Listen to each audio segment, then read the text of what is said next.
البدع والأهواء، أهل البدع العقائدية وأهل البدع السياسية. نقول بيننا وبينكم السلف، بيننا وبينكم الكتب، كان فيقول البدع بيننا وبينكم. سيئات أعمالنا من يهده الله فلا مضل له ومن يضلل فلا هادي له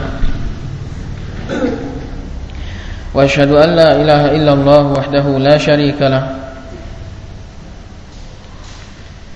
وأشهد أن محمدا عبده ورسوله صلى الله عليه وعلى آله وسلم.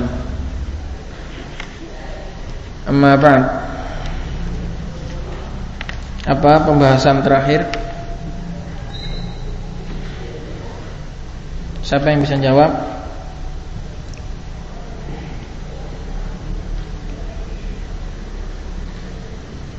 Apa Pak Dadang?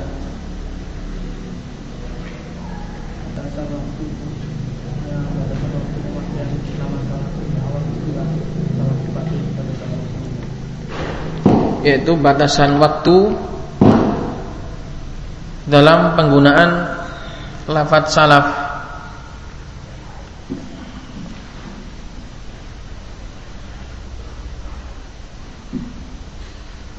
Di mana lafadz salaf ini sudah didapati semenjak zamannya siapa? Zamannya Rasulullah sallallahu alaihi wa ala alihi wasallam. Jadi pemakaian kalimat salaf, penggunaan lafadz salaf ini sudah didapati semenjak zaman Rasulullah sallallahu alaihi wa ala alihi wasallam. Karena beliau mengatakan apa? Kepada siapa? Kepada Fatimah, bahwasanya beliau adalah sebaik-baik pendahulu bagi Fatimah. Lalu didapati juga pada zamannya siapa? Sahabah, yaitu Anas bin Malik radhiyallahu taala an, dan juga dari Mihran Al-Jazari, seorang sahabah juga. Dan didapati pula sudah semenjak zamannya Al-Imam Al-Bukhari, beliau juga sudah didapati juga dari ucapannya Rashid Ibnu Sa'ad, yaitu zamannya tabi'i.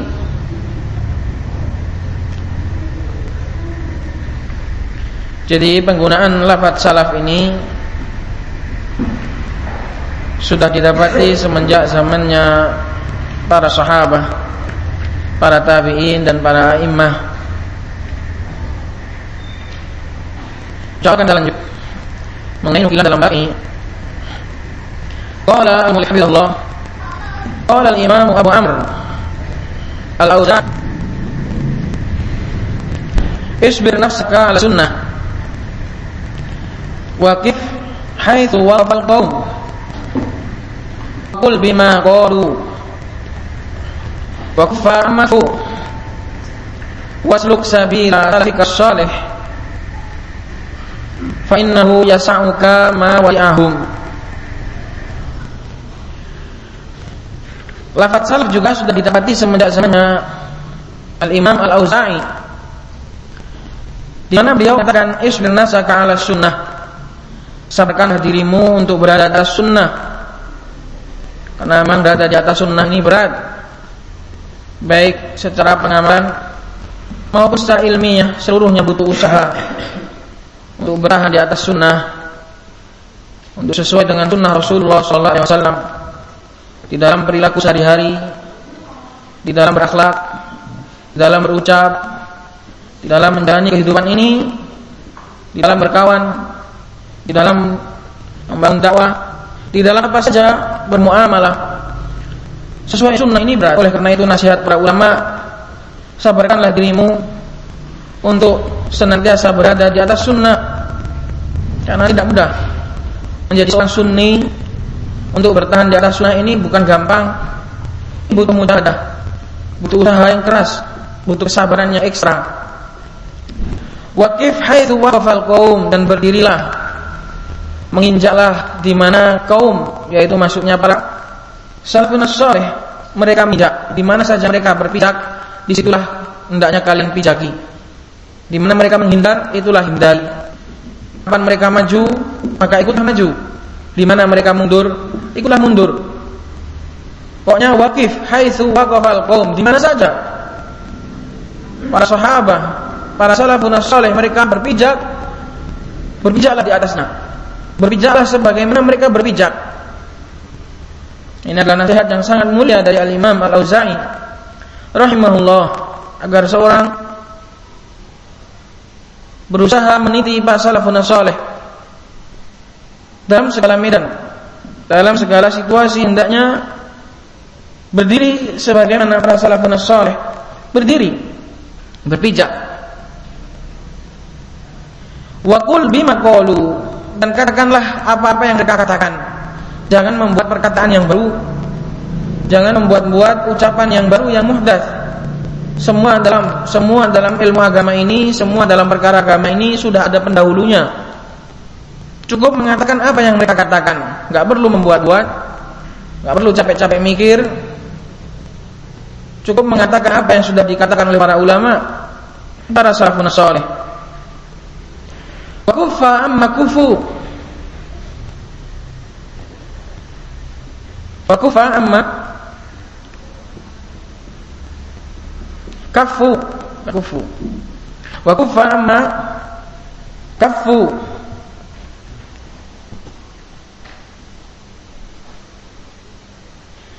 Dan tahanlah dari apa yang mereka itu telah menahan, apa yang tidak mereka lakukan.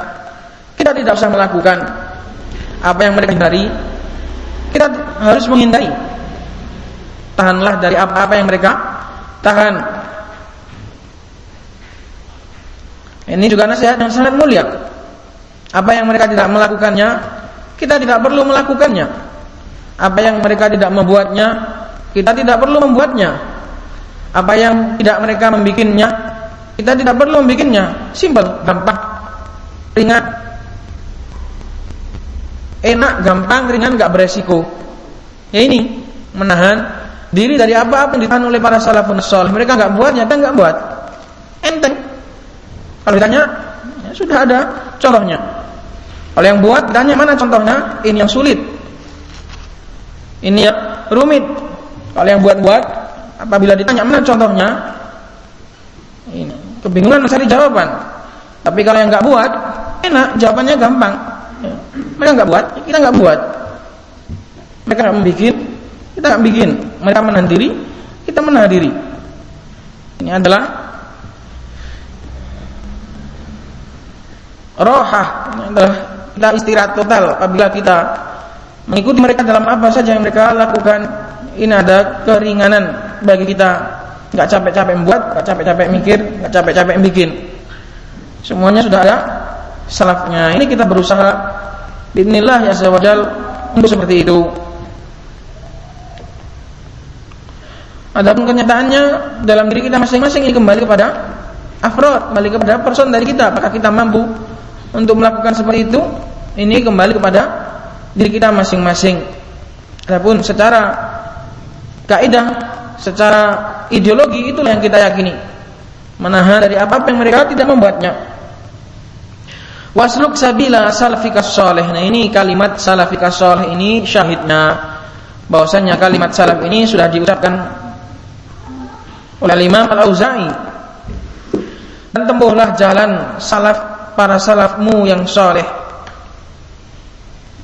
Tinggal meniti, tinggal menempuh jalan mereka. Fa innahu yas'uka ma wasi'ahum.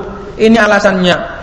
Karena sesungguhnya sudah mencukupkan kamu apa yang mencukupkan mereka. Kalau mereka sudah merasa cukup dengan itu di dalam agama, seharusnya itu juga sudah cukup bagi kamu.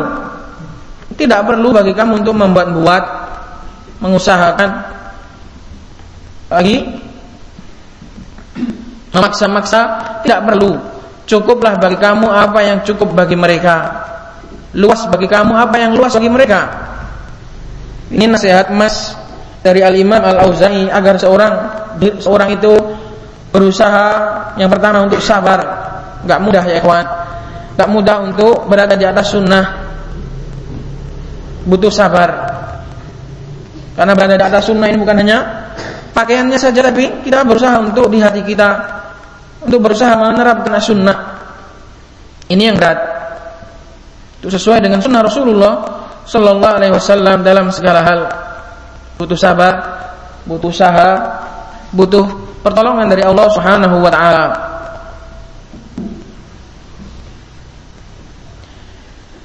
Dan sabar berada di atas sunnah juga tidak terlepas sabar untuk bersama dengan ahlu sunnah. Tidak bisa engkau menjalankan agamamu sendirian. Butuh kawan, butuh partner, butuh tandem, supaya ringan menjalankan agama ini. Oleh karena itu sabar di atas sunnah juga harus sabar untuk bersama dengan ahlu sunnah. Allah Subhanahu wa taala berfirman, wasbir nafsaka malladzina yad'una rabbahum bil ghadati wal 'ashyi yuriduna wajhah. Dan juga Allah Subhanahu wa taala berfirman, ya ayyuhalladzina amanu sabiru wasabiru warabitu wattaqullaha la'allakum tuflihun. Butuh sabar, butuh musabarah. Bedanya sabiru sama wasabiru apa? Allah Subhanahu wa taala berfirman di akhir surat Ali Imran, ya ayyuhalladzina amanu sabiru wasabiru. Bedanya sabar dengan musabarah itu apa? Kalau musabarah itu butuh untuk disaling ditarik, benar-benar dipegangi, saling tarik menarik. Sebagaimana qatala itu membunuh, kalau qatala saling membunuh, jadi saling tarik menarik dengan sabar. Apabila lepas tarik lagi, saling mujabarah, saling bagaikan timba, sijal kata mereka. Timba itu apa? Bukan hanya ditarik saja, tapi diturunkan juga, tarik turun. Demikian juga bersabar di atas sunnah. Jatuh bangun lagi.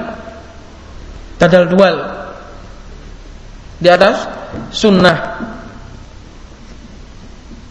Syahidnya adalah ucapan wasluk sabila salafika salih. Ini sudah dipakai semenjak zamannya Imam Al-Auza'i dan bukan sebelumnya, sebagaimana yang terdahulu. Wa qala aido, dan berkata juga Abu Amr Al-Auza'i, alaika bi athari man salaf wa in rafadaka nas wa iyyaka wa ara'ar rijal wa in zakhrafu laka bil qaul. Ini juga nasihat emas juga. Beliau menasihatkan alaika bi athari man salaf, berpegang teguhlah dengan athar, dengan jejak-jejaknya para salaf. Pegang teguh, terus genggam. Wa in rafadakan nas, walaupun manusia seluruhnya menolakmu. Semenjak zaman dahulu sudah masyhur, sudah maklum bahwasanya berpegang teguh dengan sunnah ini akan ditolak oleh kebanyakan manusia. Karena memang kebanyakan manusia mengikuti hawa nafsu. Mereka enggak mau untuk mengikuti agama Allah Subhanahu wa taala. Makanya ini resiko sudah resiko.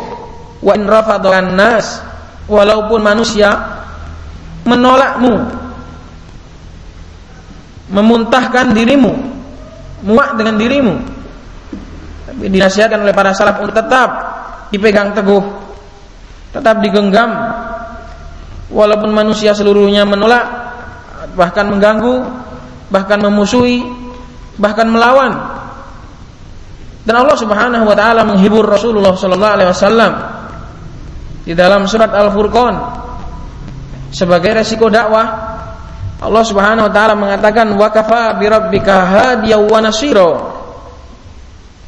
Dan cukuplah dengan Rabbmu sebagai hadian, sebagai pemberi petunjuk dan sebagai penolong. Dua kalimat ini, pemberi petunjuk dan penolong, ini diambil istidlal oleh para ulama bahwasanya di sana ada dua gangguan. Gangguan dari syaitan berupa syahwat, berupa syubhat, merancaukan pikiran, menggonjang-ganjing pemahaman. Ini cukup dengan Allah Subhanahu wa taala sebagai hadian, sebagai pemberi petunjuk. Ini berupa gangguan maknawi, gangguan secara apa? Maknawi itu apa? Gak ketok jerum. Lalu wanasiro, lalu penolong, ini gangguan secara fisik, secara berupa gangguan dari manusia. Makanya di sini digabung wa kafa bi rabbika hadiyan wa nasira. Disebutkan oleh sebagian ulama, seperti adalah Syekh bin Utsaimin, wa nasira di situ kelazimannya adalah berdakwah itu pasti ada gangguan, pasti ada cobaan dari manusia. Oleh karena itu Allah menjamin dua. Allah sebagai pemberi petunjuk untuk menepis syahwat, menepis kerancauan-kerancauan pemahaman, dan juga Allah sebagai nasir, sebagai penolong untuk menepis kekuatan manusia. Kita kalau berlindung kepada manusia, kepada siapa saja tidak bisa, hanya Allah Subhanahu wa taala lah yang memberi pertolongan. Walaupun hal itu bisa melalui sebab sebagian orang, tapi Allah lah Subhanahu wa taala lah yang satu-satunya yang memberi pertolongan. Allah Subhanahu wa taala berfirman, "Iyan surkumullah fa ghaliba lakum." Apabila menolongmu maka enggak ada lagi yang bisa mengalahkan. Wa yahdulkum faman alladhi yansurukum min ba'di. Dan apabila Allah sudah menghinakan, tidak ada orang pun yang bisa menolong. Oleh karena itu hendaknya kita mencari asal, berusaha, berjihad dan juga tawakal kepada Allah Subhanahu wa taala dan meminta pertolongan kepadanya. Wa kafa bi rabbika hadiyan wa nasira. Oleh karena itu berdakwah, menjalankan agama ini pasti ada gangguan, pasti ada rintangan dari manusia. Oleh karena itu cukuplah Allah Subhanahu wa taala sebagai pemberi petunjuk dan sebagai penolong. Itu rahasia dari dikumpulkannya dua kalimat itu, wa kafa bi rabbika hadiyan wa nasira. Hadiyan sebagai petunjuk, sebagai penepis gangguan maknawi berupa keracunan pemahaman, berupa syubhat. Karena kita diserang dari dua itu, diserang dari pemahaman dan diserang dengan fisik. Maka keduanya tadi ditanggung oleh Allah Subhanahu wa taala, wa kafa bi rabbika hadiyan wa nasira. Allah yang akan memberi petunjuk dan Allah yang akan menolong. Jadi tidak bisa kemudian mengamalkan sunnah kemudian adem ayam tentram bersama manusia, ini enggak bisa, pasti ada gangguan. Pasti ada cobaan, pasti ada rintangan. Bahkan dikatakan sendiri oleh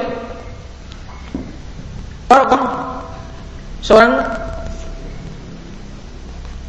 sebelum diutusnya Rasulullah SAW, beliau bertanya kepada Waraqah bin Nawfal. Jawabnya, tidak ada seorang pun yang datang dan membawa seperti apa yang kau bawa, pasti illa udhi, pasti akan diganggu. Tidak mungkin diganggu, pasti diganggu. Siapa saja berusaha membawa seperti apa yang dibawa Rasulullah SAW pasti akan diganggu, pasti. Sudah semenjak zaman dahulu sampai hari kiamat, itu adalah sunnatullah. Wa iyyaka wa ara'ar rijal, dan hati-hati engkau dengan pemikiran-pemikiran, angan-angan para orang-orang manusia, hasil otak manusia.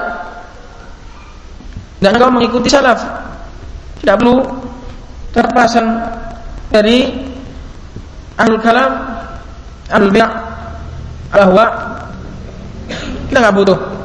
Wa in zarrafu laka bil qaul, walaupun mereka menghiasi semua itu dengan ucapan-ucapan yang indah, dengan ucapan-ucapan yang bagus, dengan kalimat-kalimat yang tersusun rapi, apabila itu adalah menyelisihi atharus salaf, ini hati-hati.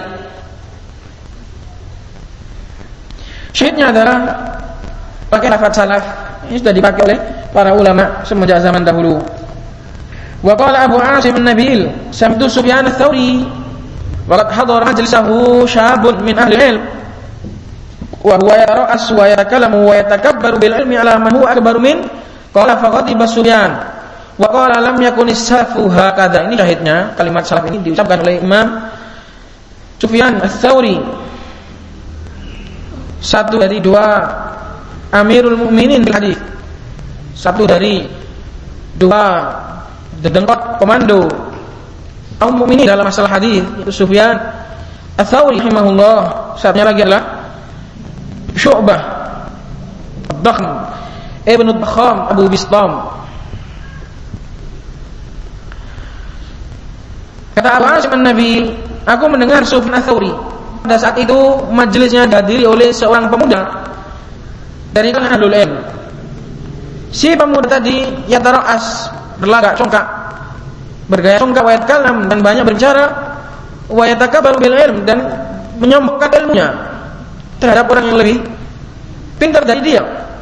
Qala ghadiba Sufyan, maka Sufyan marah. Beliau mengatakan, wa qala lam yakun as-salaf wa kadza. Sufyan mengatakan salaf dahulu tidak seperti ini. Kana ahaduhum la yad'il imamata. Dahulu mereka itu tidak ada seorang pun yang mengklaim sebagai seorang imam. Tidak ada. Mereka semua rendahkan diri. Wala yajlisu fi sirri hatta yatuba hadzal ilma 30 sana. Dan mereka dahulu tidaklah maju ke depan sampai ia menuntut ilmu selama 30 tahun. Sama kita, siapa yang menuntut ilmu 30 tahun? Jadi kata Sufyan, salaf dahulu tidak seperti itu. Mereka tidak pernah mengklaim memiliki imamah. Dan mereka juga tidak maju ke depan sampai memiliki jam terbang yang cukup lama, 30 tahun. Anta tatakabbaru ala man hasannu mika. Sementara kamu wahai pemuda berlagak sombong, menyombongkan ilmumu terhadap orang yang lebih pintar darimu. Kum anni, pergi dariku. Wala araka tadnu min majlisi. Dan saya enggak mau lagi melihatmu kembali ke sini. Diusir oleh Sufyan Ats-Tsauri yang tadi menyombongkan diri, memamerkan ilmunya. Ini sebagai nasihat bagi kita bahwasanya menuntut ilmu tidak untuk dipamerkan dan untuk disombongkan. Tapi semuanya adalah untuk lillah azza wajalla. Dan ini juga nasihat dari Sufyan Ats-Tsauri.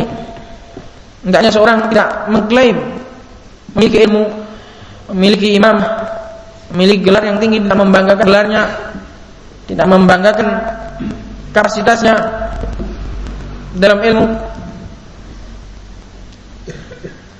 Dan nasihat juga untuk memperlama masa talabul ilmu. Dan bahwasanya salaf dahulu tidak tanggung-tanggung menuntut ilmu 30 tahun. Bukan cuma sekedar 3 tahun, 4 tahun, 5 tahun, beberapa semester selesai sudah. Bahkan menuntut ilmu sampai lelmat 30 tahun, 40 tahun, bahkan seumur hidupnya adalah untuk menambah ilmu dan mempelajari dan memperdalam ilmu agama ini. Dan di sini ada pengusiran. Apakah kemudian Sufyan bertindakan keras, kasar, tidak punya akhlak? Ada yang semisalnya. Masing-masing ada tempatnya.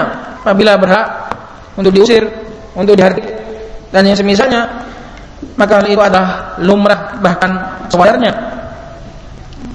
Ini Sufyan Ats-Tsauri rahimahullah.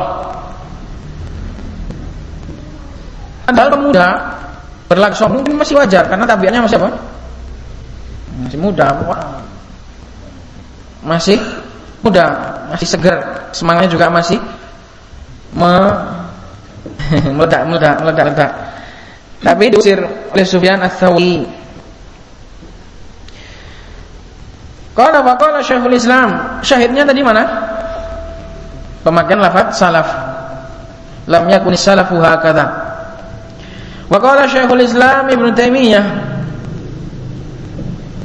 Berkata Syekhul Islam Ibnu Taimiyah, la aiba ala man adhara madhhab as-salaf wa intasaba ilaih. Ini ucapan Syekhul Islam, ini adalah ucapan yang sangat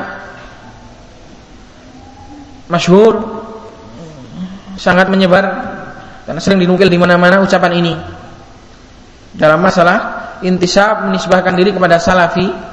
Kata Syekhul Islam, dan enggak apa-apa, tidak ada aib bagi siapa saja yang menampakkan mazhab salaf.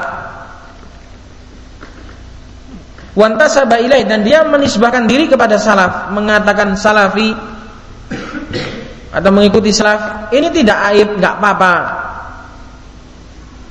Wa'taza ilaihi, dan mengarahkan dirinya kepada mazhab salaf, ini enggak apa-apa, kata Syekhul Islam. Bal yajibu qabulu dzalika minhu bil ittifaq, bahkan hal itu wajib untuk diterima, maksudnya enggak diingkari. Secara ittifaq semua sepakat bahwasanya menisbahkan diri kepada salaf, pada salafi ini tidaklah mengapa, wajib untuk diterima. Jangan diingkari, kamu kok nisbah kepada salafi, salafi itu siapa? Yang mengingkari ini adalah jahil, enggak paham tentang intisab kepada madhab salaf. Fa inna madhhab salafi la yakunu illa haqqo. Kenapa kok boleh? Kenapa kok wajib untuk diterima? Karena sesungguhnya madhab salaf itu enggak mungkin kecuali benar. Jadi orang yang menisbahkan diri kepada salafi menisbahkan kepada kebenaran. Enggak diingkari seorang menisbahkan diri kepada kebenaran. Penisbahannya kepada kebenaran ini tidak diingkari. Yang diingkari adalah apabila perilakunya tidak sesuai dengan apa yang ia ucapkan, itu yang diingkari. Adapun penisbahannya, penyandarannya kepada salaf ini enggak apa-apa, enggak diingkari, bahkan wajib diterima. Yang diingkari apabila ia bertindak dan berlaku tidak sesuai dengan madhab salaf. Jadi menisbahkan diri kepada salaf ini bukanlah bukan termasuk bermadhab, bukan termasuk berorganisasi, bukan termasuk berpartai, bukan. Itu adalah murni intisab kepada sesuatu yang benar. Oleh karena itu tidak boleh menisbahkan kepada sesuatu yang salah. Di sini Syekhul Islam Ibnu Taimiyah, perhatikan, mengatakan kenapa kok boleh, kenapa kok wajib diterima? Karena salaf itu mazhab yang benar. Mafhumnya, apabila seorang menisbahkan diri kepada sesuatu kelompok, kepada suatu golongan yang tidak sesuai dengan Al-Quran dan As-Sunnah, maka jadi diingkari. Karena menisbahkan kepada selain kebenaran, menisbahkan kepada selain kebenaran, kepada mazhab apa saja enggak boleh menisbahkan kepada selain kebenaran. Adapun nisbah kepada kebenaran maka boleh. Sampean mengatakan saya Muhammadi pada nisbah kepada Nabi Muhammad, enggak apa-apa. Tapi kalau mengatakan saya Muhammadiyah, nisbah kepada suatu kelompok, atau mengatakan saya Nahdlatul Ulama, atau saya Jemaah Tabligh, atau apa saja kelompok yang tidak sesuai dengan kebenaran, ini enggak boleh. Karena kelompok-kelompok tersebut tidak membuat hukum mereka di atas petunjuk Rasulullah Sallallahu Alaihi Wasallam, bahkan membuat hukum mereka di atas hukum organisasi mereka. Maka lain bedanya tadi itu, menisbahkan diri pada kebenaran ini boleh, ini harus diterima. Kalau menisbahkan diri kepada selain kebenaran enggak boleh. Makanya bedanya tadi, kalau mengatakan Muhammadi maksudnya Muhammad Rasulullah Sallallahu Alaihi Wasallam boleh. Tapi kalau Muhammadi yang dimaksudkan adalah salah satu dari kelompok atau organisasi, maka tidak boleh. Apa bedanya? Paham bedanya? Karena satu nisbahkan diri kepada kebenaran pada Rasulullah Sallallahu Alaihi Wasallam, dan yang satu tidak kepada kebenaran, maka enggak boleh. Ini ucapan Syekhul Islam Ibnu Taimiyah. Jadi tidak ada aib untuk menisbahkan diri pada salaf, karena salaf itu ada madhab adalah la yakunu illa haqqo, pasti benar, wajib diterima. Adapun menisbahkan kepada sesuatu yang enggak pasti benar, ini enggak boleh. Bahkan mazhab semenjak zaman dahulu diingkari oleh ulama. Sebenarnya diingkari, cuma karena saking kentalnya zaman dahulu, sampai saking masyhurkan Ahmadi atau Hambali atau Syafi'i atau Hanafi atau Maliki. Sebenarnya masih dari para imam, mereka melarang untuk fanatik terhadap satu madhab. Dan Imam Syafi'i mengatakan, siapa saja yang mengetahui ucapanku menyelisih ucapannya Rasulullah, maka tinggalkanlah ucapanku. Sebenarnya maka kita sampai sekarang juga tidak layak mengatakan Hanafi atau Syafi'i atau Hambali, karena belum tentu semua yang mereka ucapkan adalah benar. Adapun para ulama dahulu, kenapa sampai ada Hambali, ada Maliki? Karena saking zaman itu, karena saking kentalnya tamadhub. Dan itu pun para ulama hanya sekedar nama, tidak kemudian fanatik buta terhadap salah satu dari madhab. Kalaupun fanatik buta, maka ingkari. Bahkan Syekhul Islam Taimiyah juga, beliau sebenarnya tidak ada nisbah pada Hambali, cuma karena beliau dikenal banyak memilih pendapat Imam Ahmad, sehingga lebih dikenal Hambali, padahal beliau sama sekali bukan Hambali. Jadi apa, walaupun nisbah kepada Imam Ahmad, Imam Syafi'i, nggak boleh kita mengatakan saya Syafi'i tulen, Imam Syafi'i benar, selain Imam Syafi'i salah. Ini keliru. Nah, ini banyak benar fanatik terhadap suatu kelompok, sampai sebagian mereka mengatakan ana Hambaliyun ma huyitu in ahud fawasiyat linasi ayatahambalu, saya telah Hambali tulen selama saya hidup. Kalau saya mati, seluruh orang tak suruh ikut Hambali semua, wasiat saya. Dibalas oleh Syafi'i, ana Syafi'iyun ma huyitu in amud fawasiyat linasi an yatashafa'u, suruh Syafi'i semua. Dibalas oleh Hanafi, ana Hanafiyun ma huyitu in amud fawasiyat linasi an yatahanafu. Nah, ini saking kental tamadhub semenjak zaman dahulu, tentang tamadhub di zaman para ulama. Intinya nisbah kepada sesuatu yang hak ini adalah wajib diterima. Adapun nisbah kepada sesuatu selain hak ini enggak boleh. Apa? Utok kuncinya yang kerontok. Baik, insyaallah kita lihat di pertemuan yang akan datang. Subhanakallahumma bihamdik, asyhadu an la ilaha illa anta astaghfiruka wa atubu ilaik.